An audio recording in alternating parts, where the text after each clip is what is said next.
March 27, 2024. Papabot. Hindi ko matis eh. Kanina pa ako naglalakad eh. Ito. Isang kilometro na yata itong water ng lining ng NIA, National Irrigation Association. Yan, dito tayo sa rough road. Kaya padandahan na. Pauwi na tayo eh. Ikot tayo doon. Doon. Ikot. Doon tayo mamaya. Daan. Yan.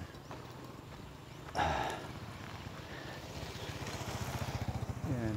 Ito kasi galing to sa bundok doon sa Tampakan, Mount Matutom. Ang iba dito kasi nag-cross eh, hindi sa maliliit. Nag-cross sa daan. Yan. Nagapunta sa palayan. Yan. Hindi niyo ba na-appreciate? Ito, ang palayan din, bago pa. Yung dinaanan ko, ano na, matured na, no? Mga 1 month na lang, ma-harvest na. Pagkain natin to eh. Hindi ko matiis eh.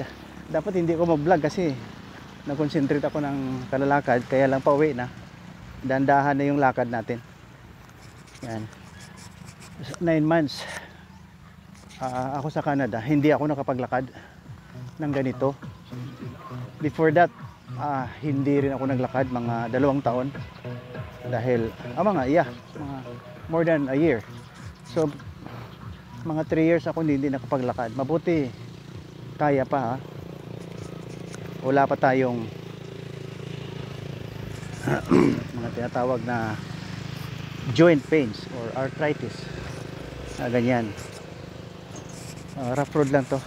Paikot tayo doon sa yan sa may concrete. Sana hindi ako mag-vlog eh, kaya lang hindi ko matis eh. Ang ganda-ganda kasi tingnan to eh. Would you like to go farther? Kasi dito may mga ano pa to, mga 15 kilometers pa to eh. Yan oh. Yan. Yan, ano masabi mo diyan? How great is thy God. Nakikinig ako ng sounds eh. Ng mga gospel songs. Yan. Doon pa sa dulo. Yan, sandali puntahan natin. Galing kasi ito sa mga baryo. Dito yung papuntang sentro. Dito pa siya yan. Yan. Ingat lang tayo dahil hindi ito truck, jogging truck, hindi hindi oval or something. Ganda ang pagkagawa oh. Ayan. Pag-usapan natin ng how great is our God, ha? Wala eh. Nandun yung araw sa likod. Pauwi na tayo eh. Ang daming sasakyan dito sige lang. Pagtiyagaan natin to. Doon na lang kaya tayo sa kabila. Pauwi. Huwag dito. Yan. Yan, pauwi na tayo. Ang background natin tubig. Yan. Oh. Ganda talaga ng Pilipinas. Ayan. Ayan. So let's all put praises to God today. We are closing sa Wednesday yata ngayon eh. Parang Monday, Thursday bukas, then Holy Friday. Ano dito? Holy Week, Christian celebration. Oh, praises to God. We praise God because of His goodness, of God's goodness. Please, wag nating abusuhin. May mga brother kasi tayo na lost soul, hanggang ngayon radical. They're proud of being radical. They're proud of destroying Christians, the Jews. Can you stop it? Let's put on hold all of that or eliminate that on your charter. Hindi yan maganda. We praise God to the fullest by sharing our love, sharing our goodness, sharing our talents and material things, and personal help to others. Hindi yung brutal, dahil alam mo ngayon nag-unite na ngayon ang more than 1 billion of them. Kasi mga 1.2 billion kayo eh. Itong 1 billion, nag-unite na sila sa Christian. Mga Muslims, mga Jewish people in one place. Some of them nandyan sa Israel. Itong mga 200 million, marami to eh.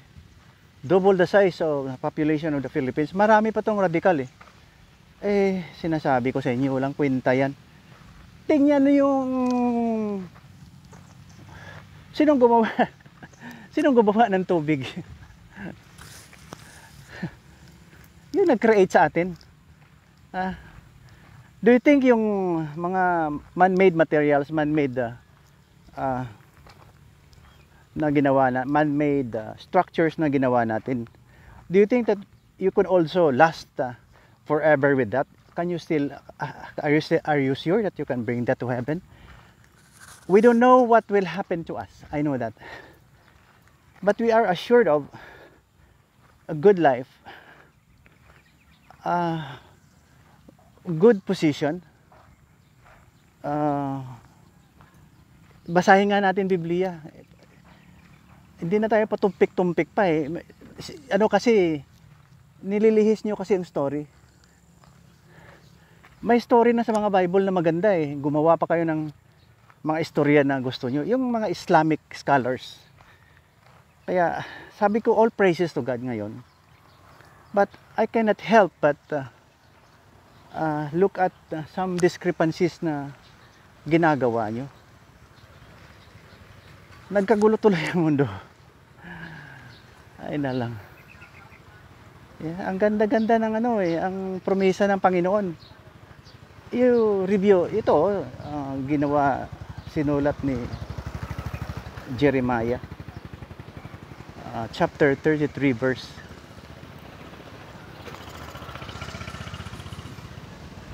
3. Jeremiah 33 verse 3. At saka marami pa yan sa Bible. Ang sabi ng Jeremiah 33 verse 3. You cannot imagine what will happen to you if you are with me in paradise. You have everything, a good life. No more diseases. Kaya huwag na natin ipagyabang yung ating katawang lupa. Kasi sabi nga ng balita, binibigyan kayo ng armas, ayuda, pera, para gumawa ng tunnel, armas para patayin ang lahat ng Jewish people, lahat ng Christians. Ano ba yan? Sira ulo ba yung propeta nyo? Frankly, this is Papa Bot. Anong theophany ang nakuha niya sa God? Brutal ba ang God? According to him, peace be with him, he received the theophany from God. So he became prophet according to him, and he flew from Mecca to Medina to Israel, back to the heaven, 7 heaven, 8, ano ba yan? We can concoct any story, we can make any story telling a lie. Intelligent siyang lolo natin na yan eh. Ayan, tingnan mo yung palay. Ginawa niya ang Panginoon para may makain tayo. Ikaw, terorista ka. Can you create? Can you ang tawag niyan? Invent or something? Yung palay? I mean, that's beyond imagination. God lang ang may gawa nito eh. Yan, di ba? Hindi ka ba happy? Ako, Papa Bot, suportahan kita kapag saan gusto mo, basta masaya ka. Ayan. suportahan kita kung saan ka masaya. Pero pag sinabi mong matapang ka, pumapatay ka, hindi pwede yan kasi maraming magagalit sa'yo. Kaya tanggalin nyo nga na yung terrorism at saka radicalism na yan. Walang kwenta yan. Walang kwenta yan. That will promote chaos and pandemonium. Ito pa yung ay na lang. Sabi United Nation ha. United Nation na yan ha. Grupo ng mga nation. They will not condemn terrorism done by Hamas. Oh nga, with due respect to Hamas. May mga rason naman kayo eh. Oh, pero yung pumatay kayo, planuhin yung patayin, lusobin mo yung Israel, history repeats itself. Sobra-sobra na ang pag-suffer ng Israelites. Sobra-sobra na. According to the Bible. Kasi kung walang Bible, wala ako ngayon. Baka kasama kita, Hamas. Kung walang Bible. Baka nandyan din ako eh. Kasi may utak din tayo to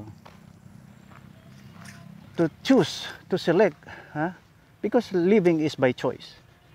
So kasi just like you, para wala kayong guidance na maganda, kung hindi rin ako nag-guide ng maganda, baka kasama ko rin kayo. Di ba? Baka naging radical din ako. Oo. Pasalamat na hindi ako naging radical. Dahil may Biblia nga eh, nakasulat eh. Yan. Nakasulat eh. Kung walang Biblia siguro wala din tayo. Oo. Baka barbaric, hindi natin alam ang yung tama. Kaya nga may Bill of Rights tayo. Ang ibig sabihin yan, yung mga salita na peaceful. Ay. May aga. Naga-istorya ako sa Biblia. Yeah, gina-publish ko sa YouTube. Ayan. Para mabalance ang tao nga may Diyos. Wala ako ginaobra eh. Katlakat lang ko naga. Sige. May ngaga sige.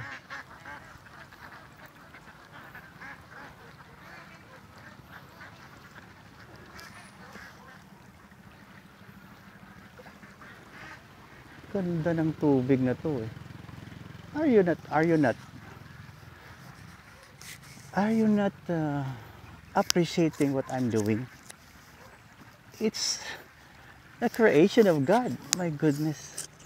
Ang ganda ng Panginoon. Ang ganda ng Panginoon eh. Ito nag-harvest na eh. Nung isang araw. Wala pa to eh. Ayan. Maya-maya, nasa rice mill na yan. Maya-maya, sa hapagkainan na. Harvested na oh. Di ba nung isang araw nandito tayo? Andali ah. Ayan oh, harvested na oh. Oh my goodness. Oh, a week from now, baka nasa tiyan na natin tong palay na to. Are you not happy with that na God is English nga tayo? Sorry sa mga Pilipino muna. Maghanap kayo ng English people dyan to translate. Or, baliktad pala. Yung mga Pilipino, maghanap kayo ng English people pala mag-translate ng tama to English. Mahirap kasi kung hindi tayo maintindihan. Ang ganda oh. Ayan, nag-harvest na oh. At alam mo, ayan, may mga pato. Ayan oh. Ayan, hindi ko makita kasi yung cellphone ko eh. Dahil naka-goggles ako, yung mga pato eh oh.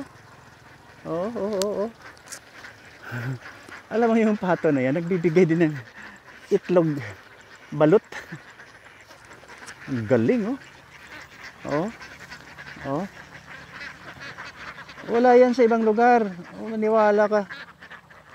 View lang pa-picture ka dyan sa mga building, sa mga disyerto, sa sa mga snow, pa-picture-picture ka. Angat lang kayo dahil nandiyan sa desierto kayo, nakapunta kayo sa ibang lugar. Pero ang mga kinakain dyan, my goodness, malaking porsyento na galing sa Asia o dito sa Middle of America or Southeast Asia. Mga pagkain namin sa labas, marinated. Bangus, galing sa Sarangani province. Ayan. Kung iba doon, Thailand, yung bigas, Vietnam, iba China. Wag na tayo magyabang, Mag-abroad na lang kayo to make your life because wala nga pera sa Pilipinas kunti lang. Hindi masyado. Imo na pato to? Imo na pato? Hindi. Abi ko imo. Kaya daw ginabantayan mo man, abi. Yeah.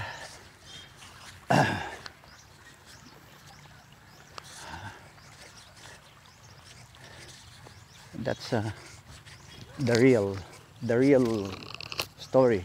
You go back to the Bible.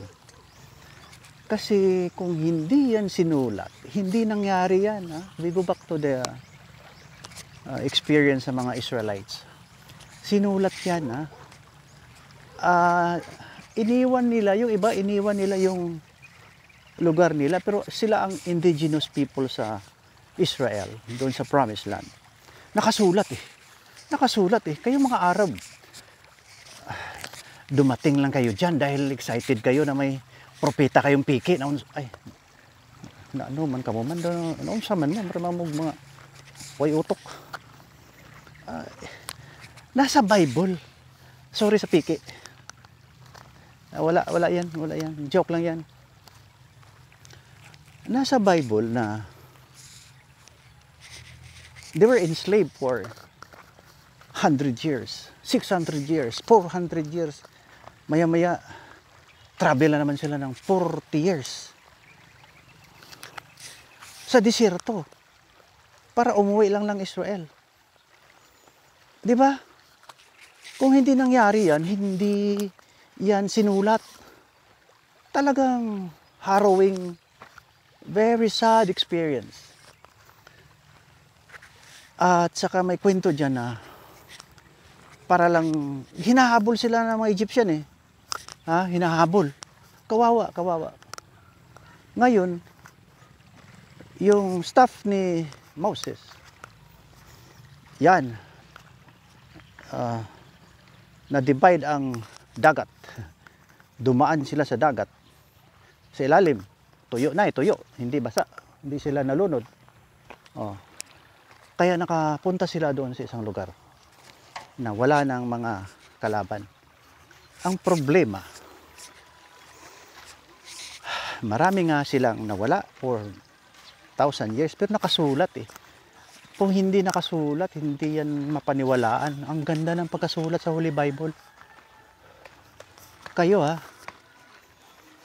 gawa kayo ng Holy Book yun. Ginawa nyo pang holy. Na marami namang katarantudahan na nakasulat doon. Hindi holy yan. Sa Bible ang ganda eh. Ito, sandali. Dito tayo ng isang araw eh. Yan, matured na oh. Tingnan nyo, matured na oh. Ilang araw na naman to sa plato na to eh. Pasalamat tayo, may kinakain tayo. Huwag kayong magyabang na may armas kayo, kayo lang mabubuhay. May tunnel kayo, hindi kayo mamamatay. Ang pinaka masama, pag nagang martir kayo, matuwa kayo dahil elevated yung pagkatao nyo. Loko-loko, siraulo. Kayo mga jihadista, mga Islamic terrorist, mga Islamic radical. With your respect sa mga 1 billion and with love also to the 200 million na mga fundamentalist na gusto nating kaibiganin at bumalik sa hanay ng Panginoon. Ayan. So may Holy Bible tayo. Nakasulat ang history. Yan ang dinaanan ng Israelites. Indigenous, yung original na mga tao dyan. Ngayon, balik tayo sa theophany. May mga tao kasi makareceive ng theophany like Muhammad, peace be with him. Hindi ko alam kung totoo siya. Dahil isang beses lang yata nakasulat o wala eh. Isang beses lang nakasulat eh. Ang kanyang pangalan. Ang gumawa, mga 170 years pa lang eh. Yung German na Arabist. Arab siya pero German yata yung siyang nag-research. Yan ang 98% ngayon ang nakasulat sa Holy Quran. Peace be with the Quran. Yun ang totoo dyan. At hindi na lang binabago yan. Hindi binabago. Pag nag-research ka kasi, yung mga yung kung ano-ano maisulat mo dun, pinagtagpi mo. Di ba? Pero remember, kahit sino ka pa, think of the Bill of Rights, yung pinaka tama. Ang tamang gawin, hindi mali. Let's say, you don't know about the Bible. You have a family. Then you kill your neighbor. Di ba? Mag-revenge yung neighbor mo. Simple as that. So, do not do unto others. Isang pinaka Bill of Rights. Do not do unto others. What others you do not want to do unto you. May nga agi lang ko galakat-lakat.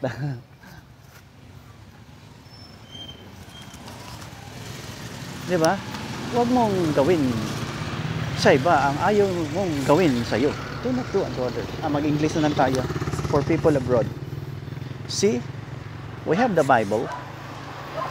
Para sa mga Caucasian English, we have the Bible. It's there written in the Bible.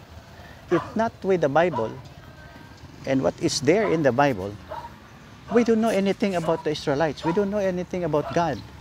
We don't know anything about Jesus. But it was beautifully explained, the story, and everything is in place. Nasa Holy Bible. Ang ganda. Ang ganda. The problem is, people from the other side of the world who claim that they have the prophet who also a simple man, a farm boy who received a message from God, and he proclaimed that he is the last and final prophet of God. Yeah, it's not difficult to say that. It's very easy to claim anything about what you think, and especially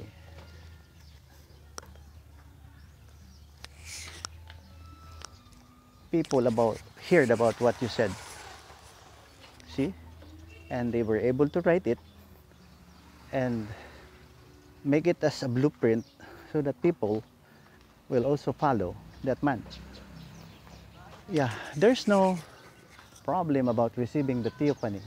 The problem is how you conduct it, how you perform, how you live, because most of them were not good people. They became Messiah, they became intercessor, church builders. They became so sinful, lush of flesh, and everything that is not human. That is not human. So no, what is human? Human is us. We are supposed to be the highest form of animal with a feeling, with the highest form of thinking, so that we can defend properly and live quietly with freedom and protect ourselves anytime, because we have this capacity to um, choose the best that we can have, thinking that bad things is bad and good things is good. So that's Papa Bot. We are about to finish our topic today.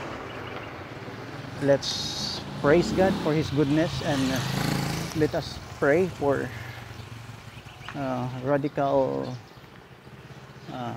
Muslims to go back to their knees again and pray to God through Jesus Christ. That's the best solution, the best answer, because with no Christ, no peace. I tell you, this will become a vicious cycle.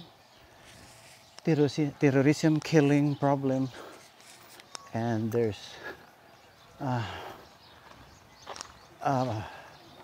no more, and the peace is not reachable. The peace is very elusive when we consider that Jesus is not the right person to help us. He is the God. He is God in the flesh of human, and this is uncontested. This is already punctuated. It is the majority belief of Christians. See, we can share love, we can love our enemies, but how about the other side? They cannot love their enemies. So you must put there, love your enemies. We must be tolerant. See? So thank you for watching. I hope you got something good, something righteous today, March 27, 2024.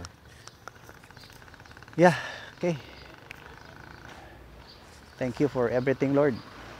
The blessing, the material things, in answering our prayers. In Jesus' name, amen.